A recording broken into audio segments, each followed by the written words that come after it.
she put Gruyere in the macaroni and cheese. Gruyere? And I thought, okay, you know what? Maybe you switch the cheese, I ain't tripping. But then, she just, desecrated the mat with Brussels sprouts, cabbage, carrots. What is you doing? This ain't a casserole. This is a staple for Thanksgiving that don't need to be altered at all. Leave it alone! What's up, everybody? My name is Sherry, and I want to welcome you to my show, When the Chef's Away. Is the person who normally cooks for you not around? Are you so tired of ordering out because maybe you're not the best chef, or you're tired of making the same old recipes over and over again? Don't worry, I got you.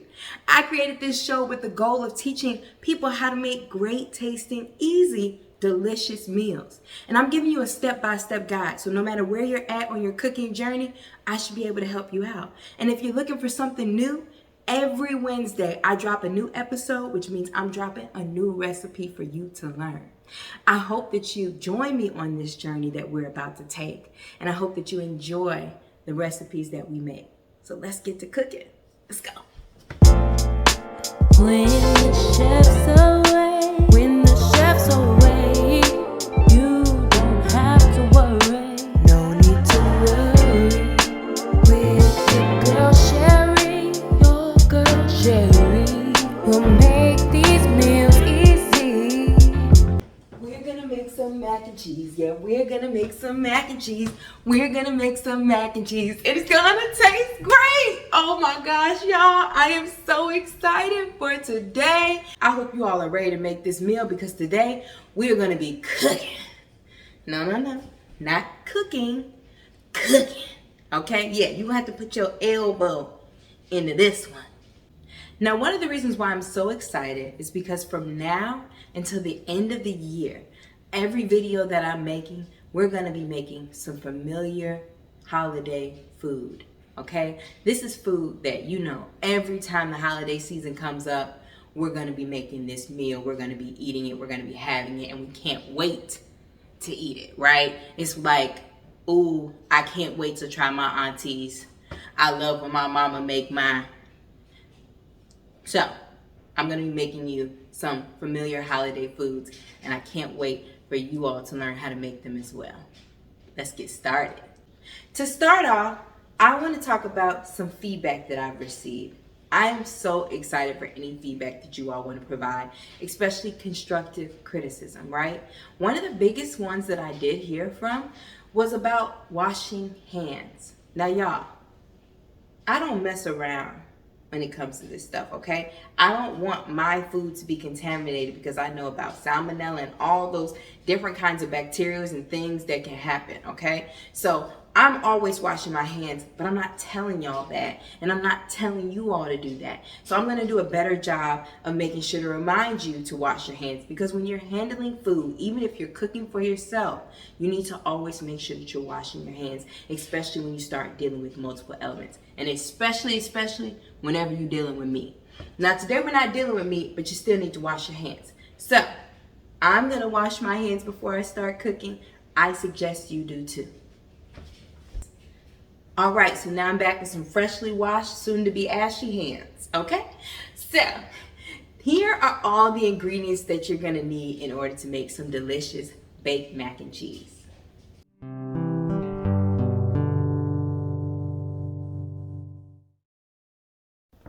Now, I understand that a lot of people make their baked mac and cheese a lot of different ways. Some people add breadcrumbs or crunchy stuff to the top. Some people add eggs. Some people add Gouda cheese. Some people add bacon and lobster. Some people don't make a roux. Some people just use cheeses. A lot of different types of cheeses, Velveeta, all those things. I'm just showing you how I make my baked mac and cheese, okay? If there's something that you want to add to the mix or something that you like doing, go for it. I'm not here to stop you, okay? So I'm just showing you again how I make my baked mac and cheese, okay? I hope that you enjoy that as well. All right, and I also want to tell you, you know, those are the ingredients, but these are some of the tools that you're gonna need today. You know, the pots, the whisk, all those fun things. So here's a list of those as well.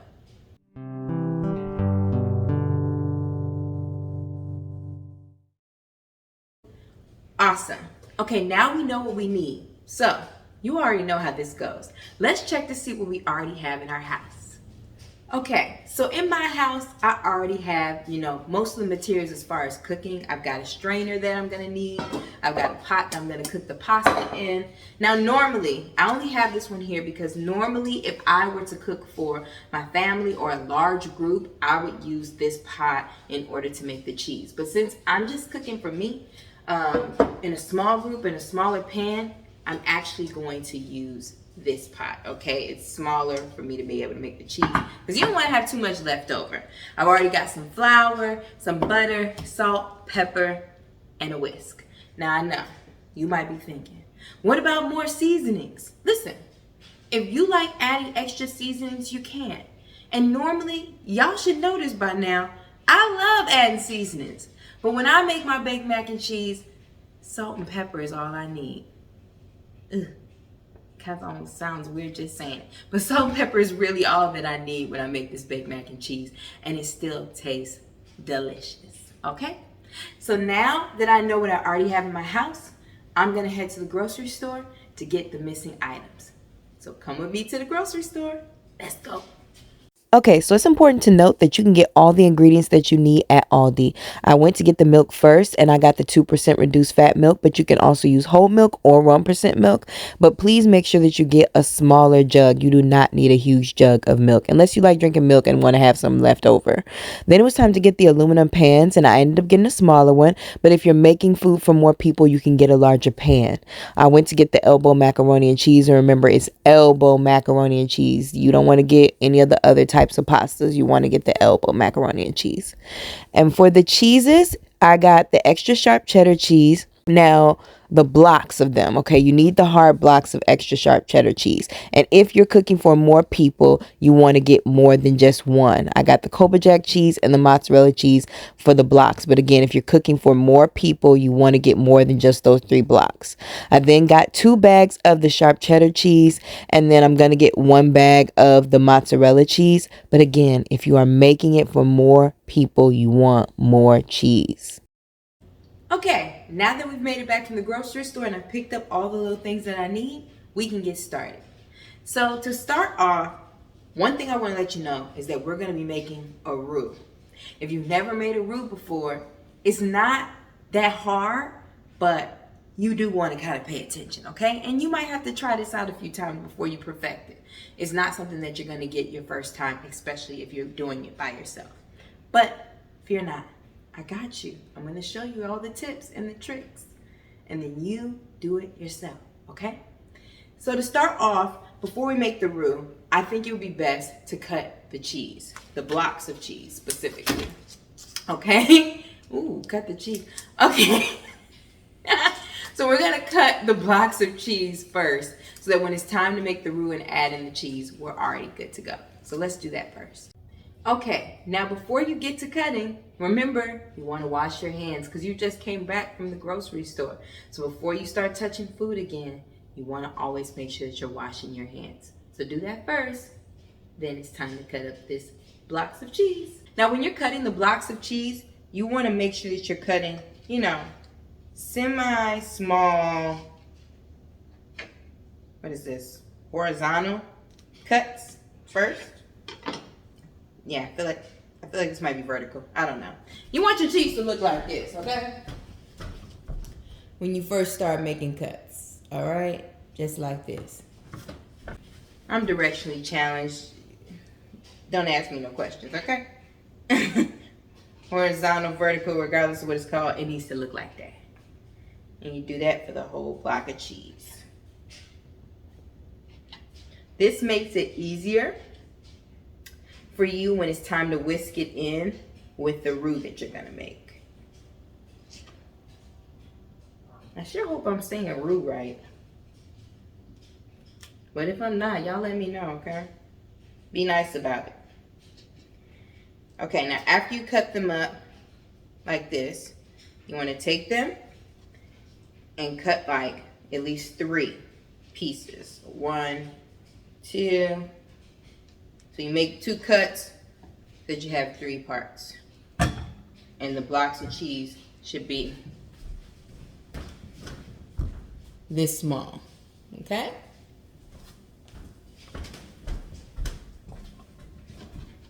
Now you do that for the rest of these blocks of cheese. Again, the more macaroni you're making, the more blocks of cheese you're gonna need.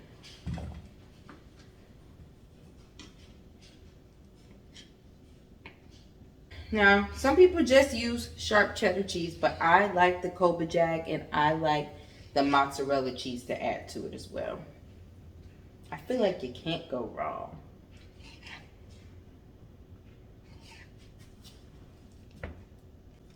Also, Colby Jack and mozzarella are much easier to cut, even if they haven't been sitting out for a while.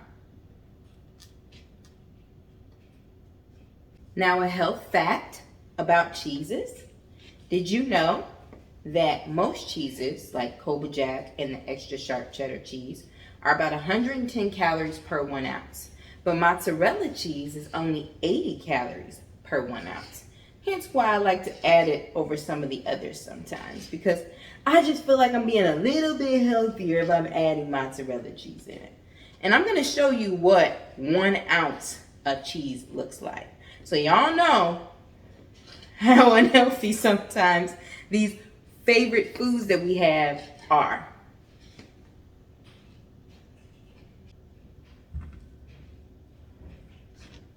So let's take a look at what 1 ounce of cheese looks like.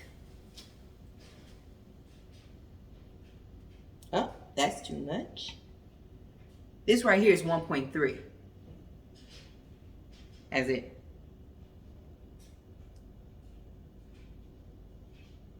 Here we go.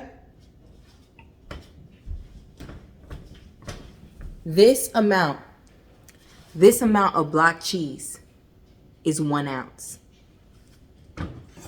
Look at all this cheese. But who's still gonna eat it? Me.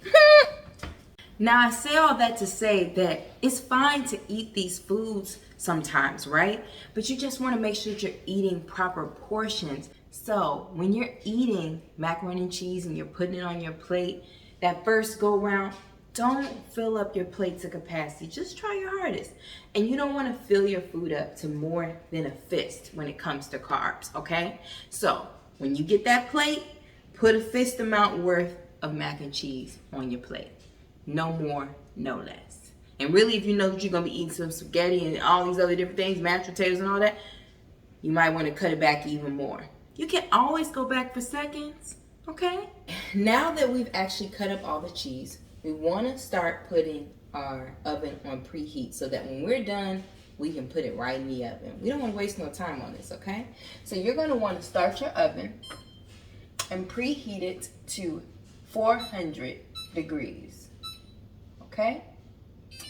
Now it's time to put on the pasta. So you're going to get your pot, put some water in it. And you want to fill your water up until it gets to about this high, okay? Depending on your pot. Okay, so now we're going to turn the heat up. Put it to about medium heat. You're going to want to add some salt and some pepper. And it doesn't have to be too much. And then you'll want to add some extra virgin olive oil. Just a little bit. The purpose of the olive oil is to make sure that when you're cooking the pasta that it doesn't stick. So while this boils, we can get started on our roux. So you're going to take your pot that you're planning to use for your roux. And you're going to add a little bit of flour.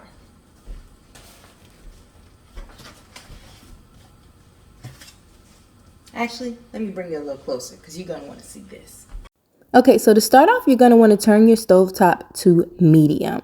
You don't want to put it too high because that'll make things burn, and you also don't want to put it too low because it'll take too long to cook.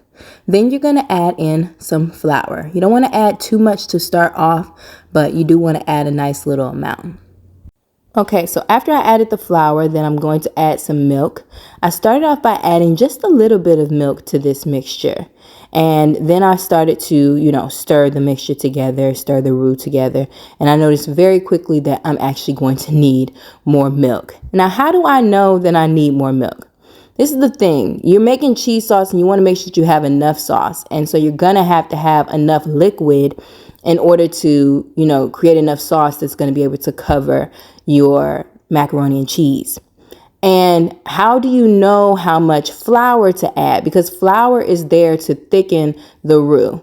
If you don't have flour, then it's not going to be thick, and instead it's going to be just super liquidy. And that's not something that you want when it comes to some cheese sauce. So you definitely want to make sure that it's a thicker mixture. And when I was making this the first time and my aunt was showing me how to do it, I asked her, so how many cups of milk, how many cups of flour? And she said, you know, there are no real measurements to this. You just have to do it until it looks right. And so if you can see, like, as I'm stirring it, this looks really liquidy. It looks similar still to milk. It's not thick enough. So sometimes it also means that you have to be patient and stop stirring for a little bit and let the flour thicken up the mixture. But as in doing that as well, you still want to make sure that you're adding more milk into there, because it also prevents it from getting lumpy.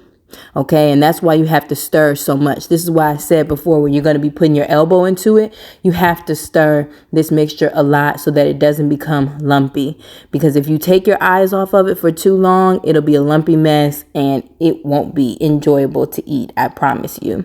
So you just want to keep adding in flour and adding in enough milk so that you can get the acquired mixture that you want for your roux. Now this part can take a while because you'll go from stirring to waiting, stirring to waiting. So you can multitask, and that's why I wanted to start the pasta. So I'm going to add the pasta to the boiling water. Okay, so we're going to add in that pasta.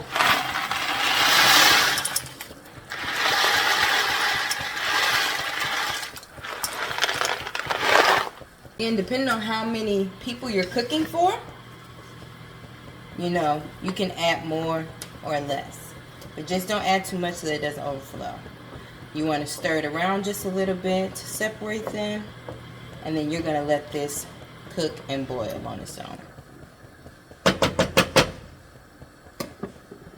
Now, just in that short time of adding that pasta to boiling water, you can see how much thicker the mixture has gotten.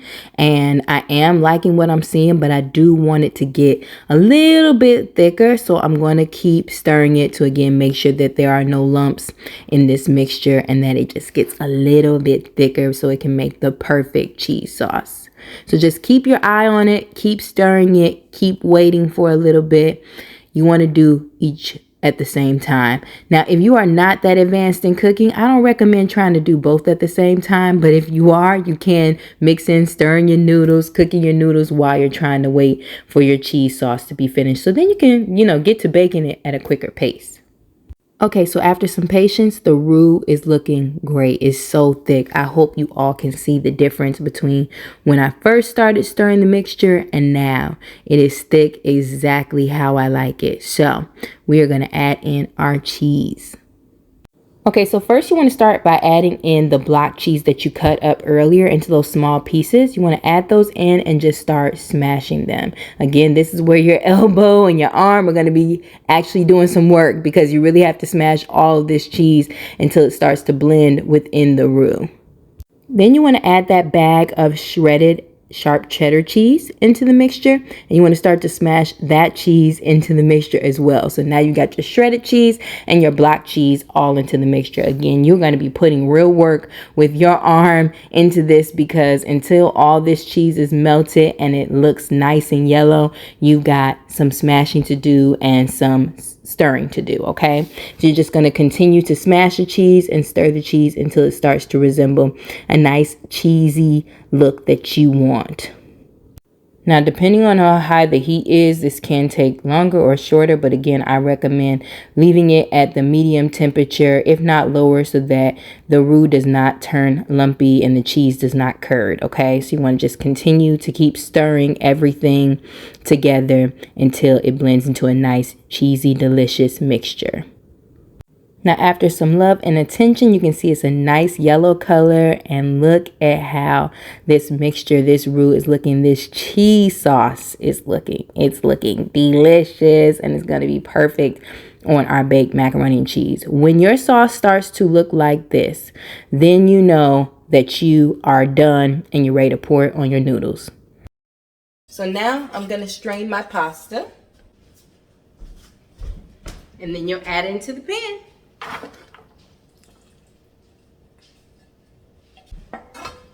Be sure to get any that's stuck and left behind.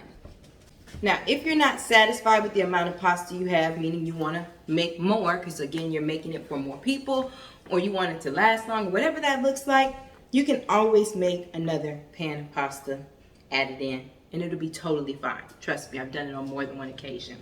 But once you get to this space, now you want to add your butter. Because like I said before, butter makes everything better. Now, before and after you add that butter, just make sure you go on and wash your hands, okay? So, you're going to cut these up by the tablespoon.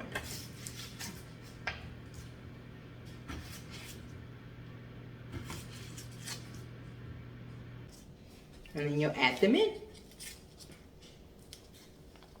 And you don't have to use this much butter if you don't want to. But I'm going to. But you could really get away with like a half a stick with this amount of pasta. If you're making more pasta, you want to add more. But I would go with the stick of butter. The only thing it's going to hurt is your heart. But who's going to do that anyway, baby?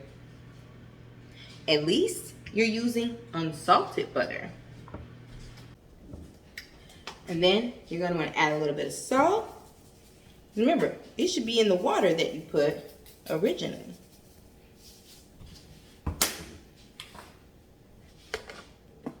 Add just a little bit of pepper because there should be enough left over. And then you want to stir the pasta, okay?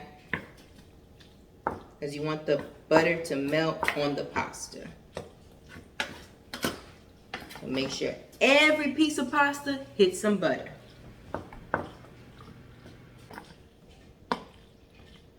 Now I want to make it known you don't have to use an aluminum pan when you're making your macaroni and cheese. You can use a glassware pan, whatever that looks like for you. I'm just using aluminum because like if you're going to be taking this portable, if I was like to take this to a friend's giving or to ugly sweater Christmas party potluck, I want to bring in an aluminum pan. That's just me because when it's done, child, don't give it to me. Throw it away.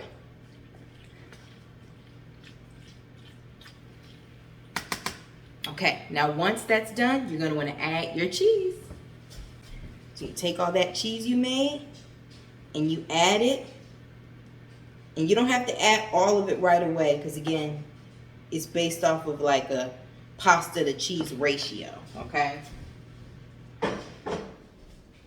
So you add in some cheese and then you stir it around to see if that's enough or if you need to add more.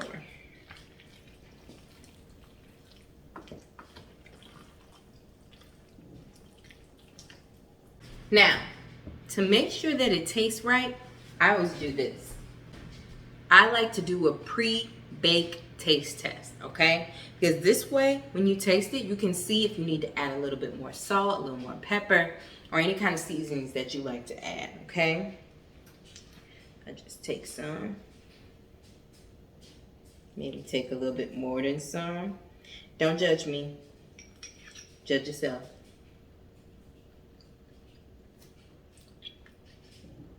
Yes.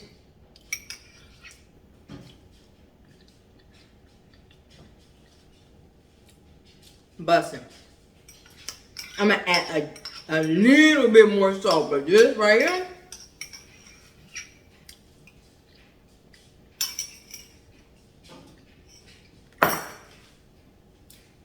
That's it. That's it. That's it. Ooh, that's it. Hurry up and get done. A little more salt. Stir that baby around.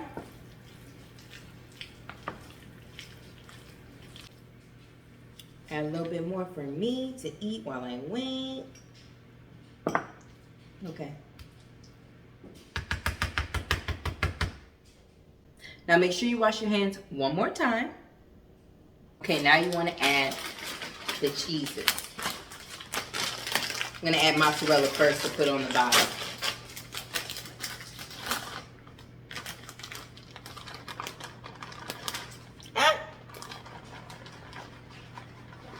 And this is why it's so important to wash your hands, because you're going to want to move that cheese around up top. Okay.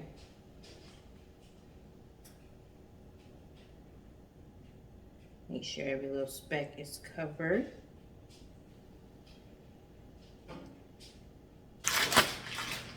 Then you want to add the sharp cheddar cheese.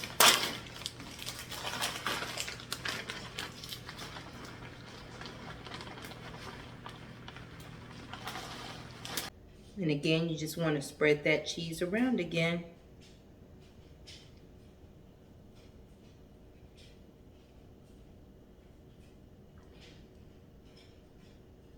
Now you're going to add your mac and cheese to the oven. It should look like this before you put it into the oven, okay? And then you want to add it into the oven. Now all you have to do is periodically check on it for about 45 minutes to an hour. And then you'll see when it's time to take it out. It's almost ready, y'all. All right, and when you get done, you're gonna wanna let it rest for a little bit. Now I personally feel like I might have left it into the oven just a little bit too long. Y'all have to remember, I am not a professional chef. I'm just doing some things that I learned, and I want to show you all how to do it as well. And some of those things that you learn is that you're not perfect. You're going to make mistakes. But regardless, it's still going to taste fire.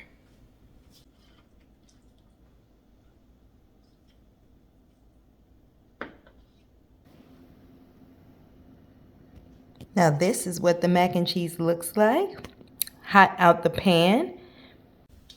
And I always say, baked mac and cheese, to me, at least when I make it with the roux and how I make the baked mac and cheese, it tastes even better the next day. Like, it tastes good today, it usually tastes even better the next day.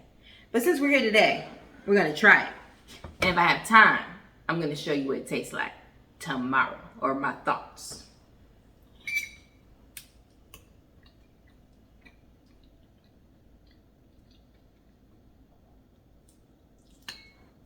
Child. Oh, it's hot.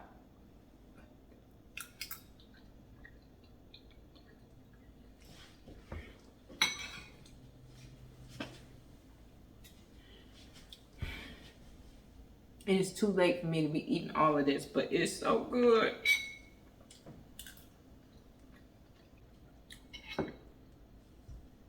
I'm not supposed to eat all this, but I'm definitely about to. And I'm not just saying this because for like video sake. If it turned out bad, I would have told y'all. But it didn't turn out bad. Come on. Come on, crust. I got to the crust.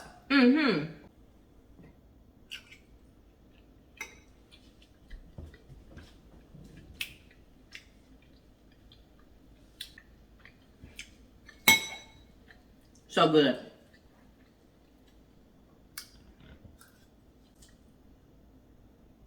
I don't know if y'all can see that. Can I see that? I'm really not supposed to be eating all this tonight. I even had dinner. It just tastes so good. My only recommendation, I know I said to put it on 400 earlier, but I would probably do it at 375. It might take a little bit longer to cook, but it's like Goldilocks and the Three Bears, baby. It's gonna taste just right. Anyways, thank you all so much for joining me today. I hope that you enjoy making your baked mac and cheese, or at least watching me do it.